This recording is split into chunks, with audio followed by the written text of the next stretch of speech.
Hi, folks. Welcome to our weekly discussions about local history. I'm just getting set up here. Had a few issues with my screens here, but thanks for joining me, and thank you again for all the support of this project.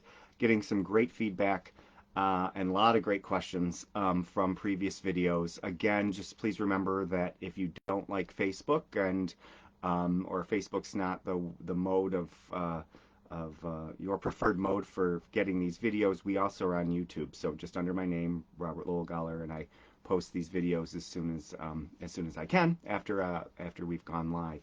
Um, uh, if you're watching live or shortly thereafter, I've been watching today as I've been getting distracted with the news, of course, what's going on over in Israel, and of course um, politically speaking, we have the House of Representatives that can't seem to elect a speaker. And it does take me back because I had made a joke at one point about how this hasn't happened when we were having the problem back in January of not being able to elect a speaker. That this hasn't happened since the Millard-Fillmore administration, and actually that is sort of true. It was actually before that, and Millard-Fillmore was actually in the as vice president when it had taken. He was presiding over the Senate as vice president, I believe, when the last time it took so long to elect a speaker. So hopefully we're not um, heading down that route this time. But as some of these things are unprecedented, but they do have happened before in some way, or they're not unprecedented, but it's been a very long time since they've happened. And so there's a East Aurora connection there with Millard Fillmore and this whole speaker um, uh, problems electing a speaker. So I'll let you Google the rest if you're interested in learning more about that and the historic nature of what's happening, not only today, but what happened with the speaker vote back in January. Today's topic I've been meaning to talk about for a little bit, and it came up again recently, which is sort of my signal to say, yeah, it's time to talk about it. Because if a couple people are talking to me about it and asking questions, I'm sure there's a lot more folks out there. And this one came up most recently when I had high school students volunteering in the historian's office, which was quite interesting. Um, uh, First things first, it always surprises me when we talk about Elbert Hubbard and the Roycroft, how a lot of folks, number one, don't realize how famous Elbert Hubbard was. He was really, really famous. His writings attracted millions of people. His magazines were subscribed to by record number of people. And the post office here in East Aurora, actually, it was the Willink post office, which was at the west end, was pretty much overburdened by all the um, mailings that he sent, even though he had a mail room right on the Roycroft campus and they sent out all the magazines. They went through the Willink post office. So that's one thing that people don't today, more than 100 years later, forget how famous Albert Hubbard was. Like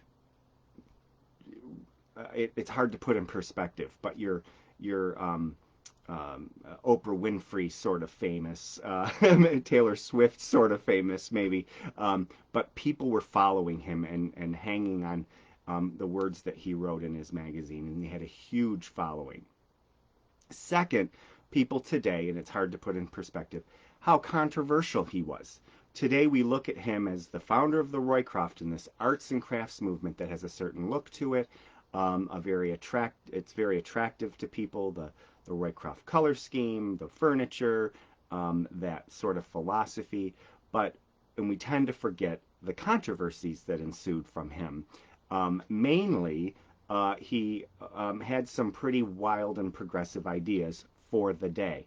Uh, some of those crazy ideas were ones we wouldn't think were crazy today, like allowing women to vote. He was a women's suffrage advocate, but he also was promoted socialism and the writings of socialism. And I've talked a few times, written a couple times about how his uh, his controversies and his views rubbed the people in the village the wrong way.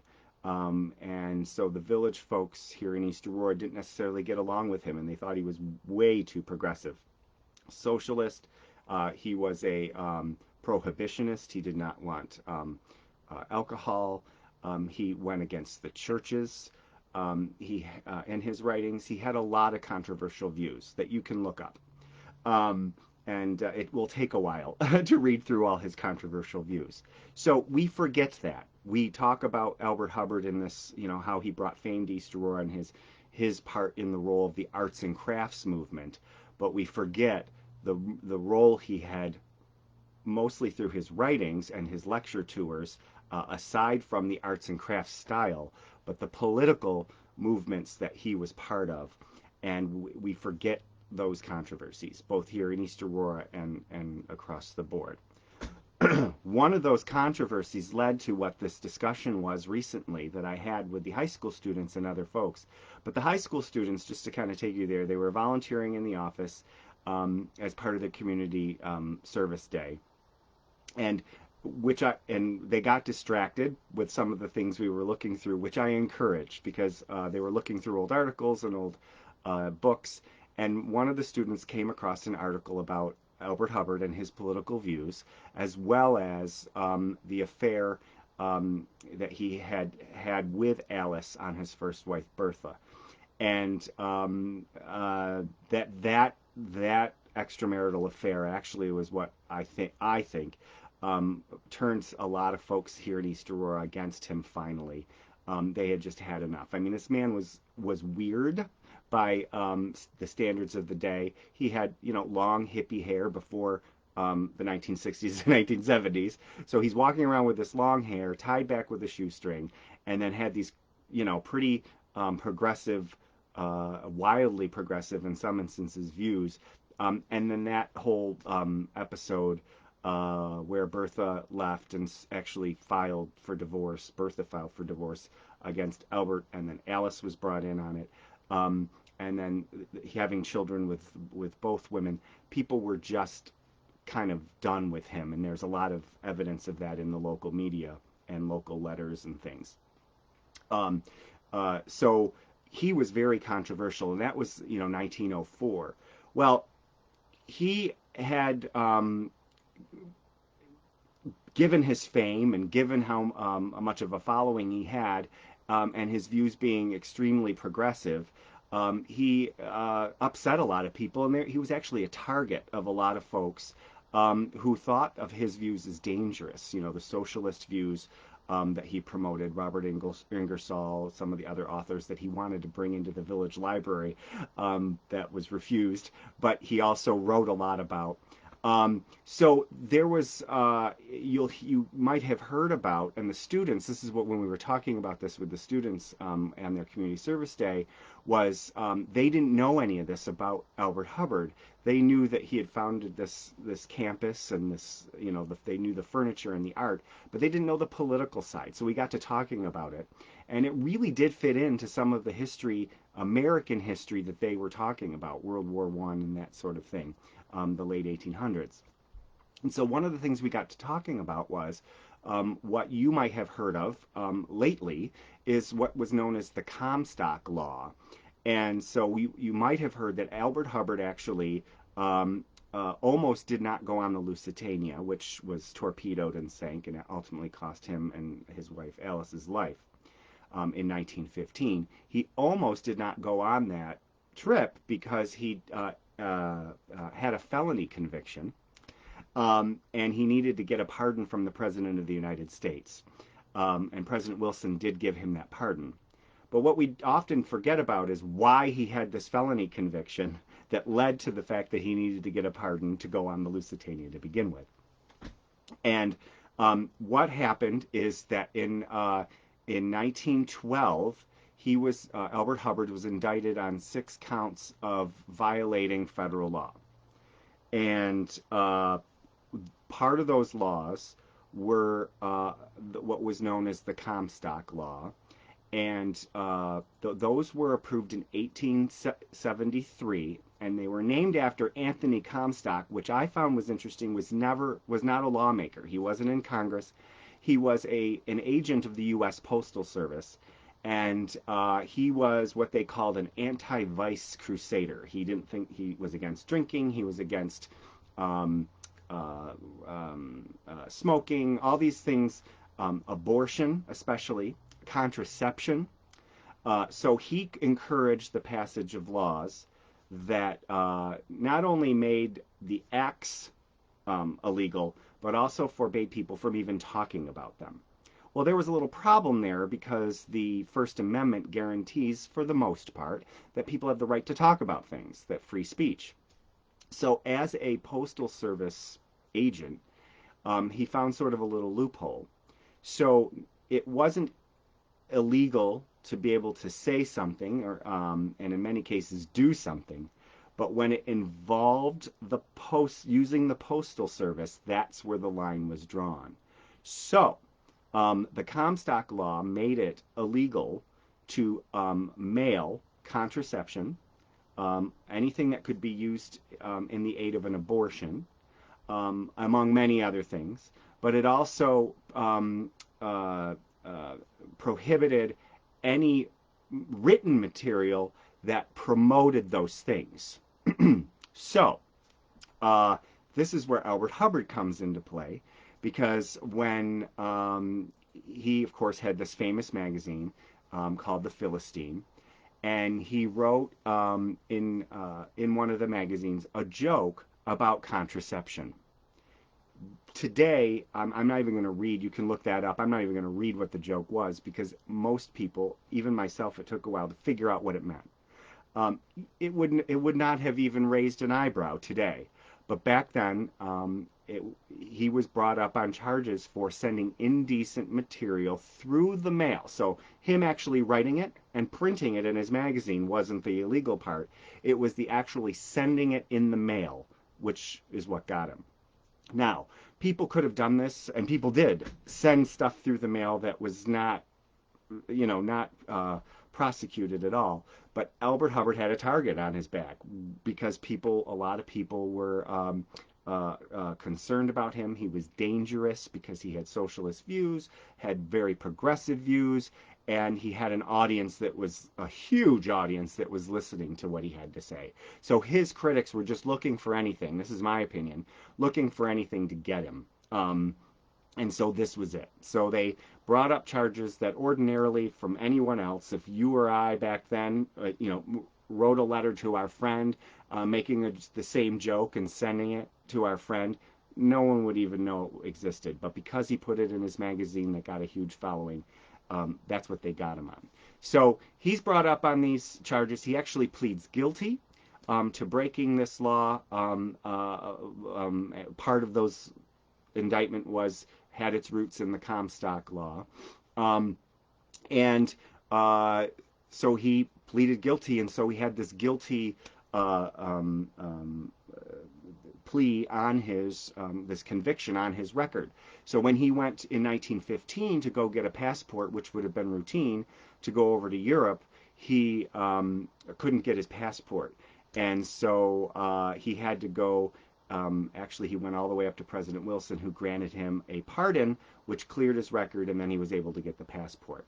I talked about this before, about why I thought that it was, why President Wilson was so quick to give him the pardon, a process that ordinarily would have taken a very long time, even back then, and a huge process through various departments and filing, and within a couple months, weeks actually, he had a pardon. My thought is that Elbert Hubbard was on a mission to go to Europe. He had this idea that he was going to talk to the leader of Germany.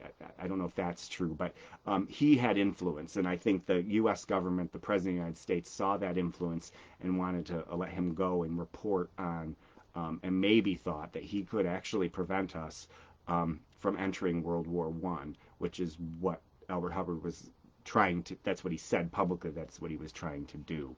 And then, of course, we all know what happened is the Lusitania was torpedoed by the Germans and sank, and Elbert and Alice Hubbard perished. So he broke the Comstock law, and what does that have to do with today, the topic that we're talking about, today's abortion debate? Well, we've studied the Comstock law, as anyone who studied Elbert Hubbard or the Roycroft, you've heard about it. and it's part of Elbert Hubbard's story.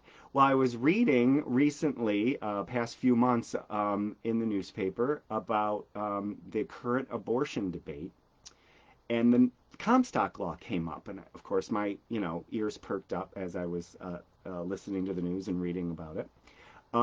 What is happening today is this law has been changed a couple times over the years. Most notably, they removed mailing contraception. They removed the prohibition on mailing contraception.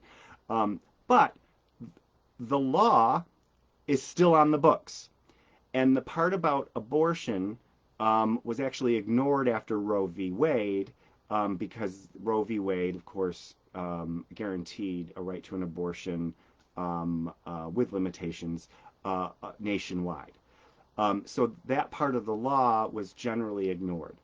Sending information about abortion through the mail, sending abortion pills, medication for abortions through the mail. Well, when the Supreme Court last year in 2022 overturned Roe v. Wade, some states and local jurisdictions where abortion is now extremely limited or illegal, uh, those folks were in those areas couldn't get an abortion um, in those jurisdictions. However, you could theoretically order what is known as the abortion pill. There's a couple of different medications, pills, um, uh, but they could order it through the mail from a state where it is legal, and it would be sent to a state that had the limitations. So what they tried to do in some of these states, and are still trying to do, is use a all but ignored for years a part of the Comstock law to prevent abortion pills from being sent through the mail. So you could theoretically go and get them, and it's not illegal to purchase them where it's ordinarily legal. But again, the line is drawn in the Comstock law as to using the postal service for it. So Albert Hubbard was making a joke about contraception, which got him into trouble. But that same law, the same law that was used against him, and it's not one specific law. There's a series of